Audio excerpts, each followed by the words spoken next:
O Senhor esteja convosco. Ele está no meio de nós. Evangelho de Jesus Cristo, segundo Marcos. Glória a vós, Senhor. Naquele tempo, quando Jesus saiu a caminhar, veio alguém correndo, ajoelhou-se diante dele e perguntou: Bom mestre, o que eu devo fazer para ganhar a vida eterna? Jesus disse: Por que me chamas de bom? Só Deus é bom e mais ninguém.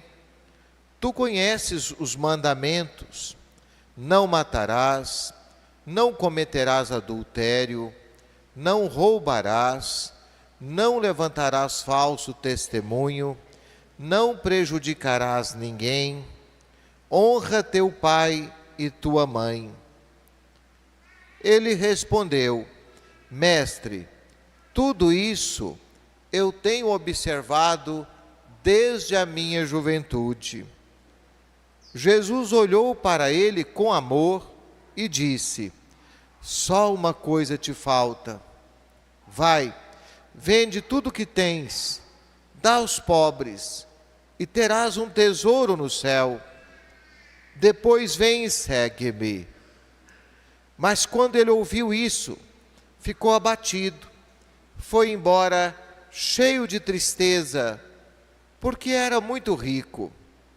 Jesus então olhou ao redor e disse aos discípulos: Como é difícil para os ricos entrar no reino de Deus. Os discípulos se admiravam com estas palavras, mas ele disse de novo: Meus filhos, como é difícil entrar no reino de Deus. É mais fácil um camelo passar pelo buraco de uma agulha do que um rico entrar no reino de Deus. Eles ficaram muito espantados ao ouvirem isso e perguntavam uns aos outros: Então quem pode ser salvo? Jesus olhou para eles e disse: Para os homens isto é impossível, mas para Deus nada é impossível. Palavra da salvação. Glória a vós, Senhor.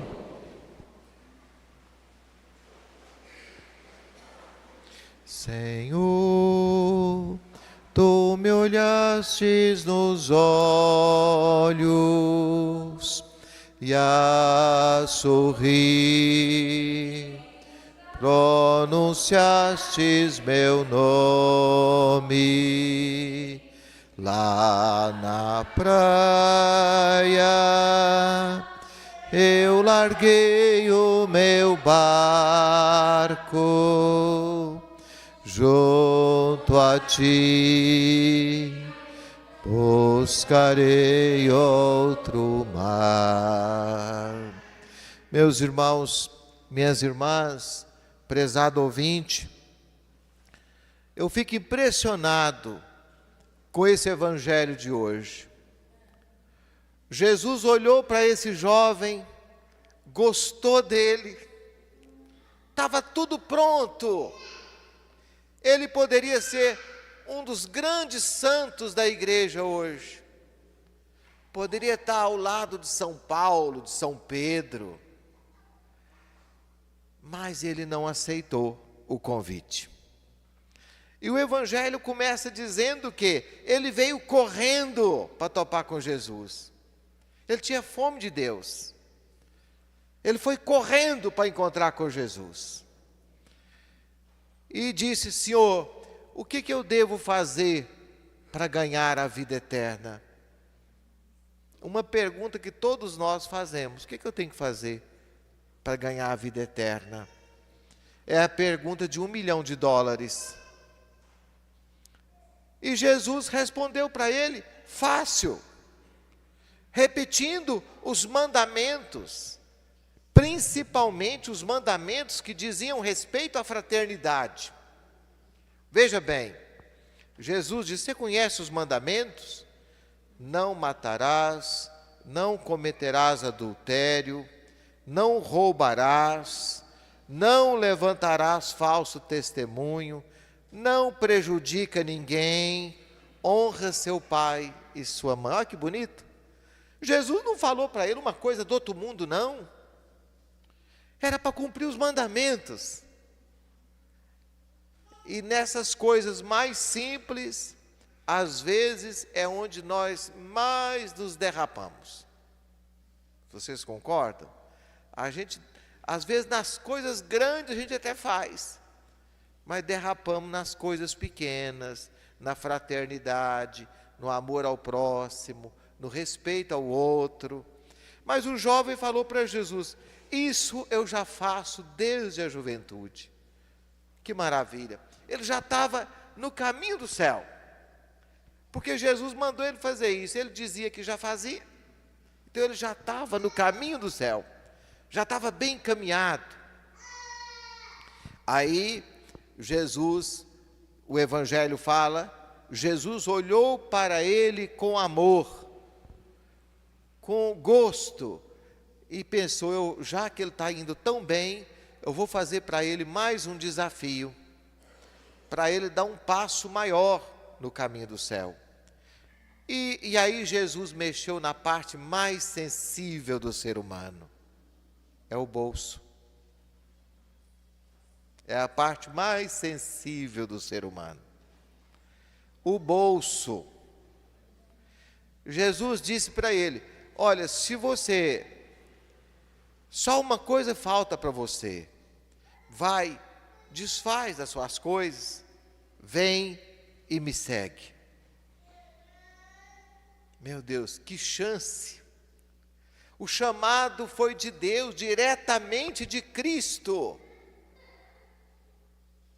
E se fosse para você esse chamado, você seria capaz de responder? Ou você ia preocupar demais com outras coisas? E o Evangelho diz que ele, quando ouviu isso, ficou muito abatido. Não haveria razão para ele ficar abatido. Ele não foi correndo encontrar com Jesus, ele já não estava no caminho do céu, ele já não estava bem, mas ele ficou muito abatido, foi embora cheio de tristeza. Era melhor se ele tivesse seguido Jesus. O que adianta ter um monte de dinheiro e ficar cheio de tristeza? Eu prefiro ser um pobre feliz do que um rico infeliz. Vocês não? É melhor você ser um pobre feliz do que um rico infeliz, cheio de tristeza. O Evangelho diz que ele foi embora cheio de tristeza. Eu fico pensando, que chance que ele perdeu. Mas a vida toda nós somos colocados diante desse dilema. Quantas pessoas não dão atenção ao chamado de Deus por causa de coisas materiais, coisas pequenas?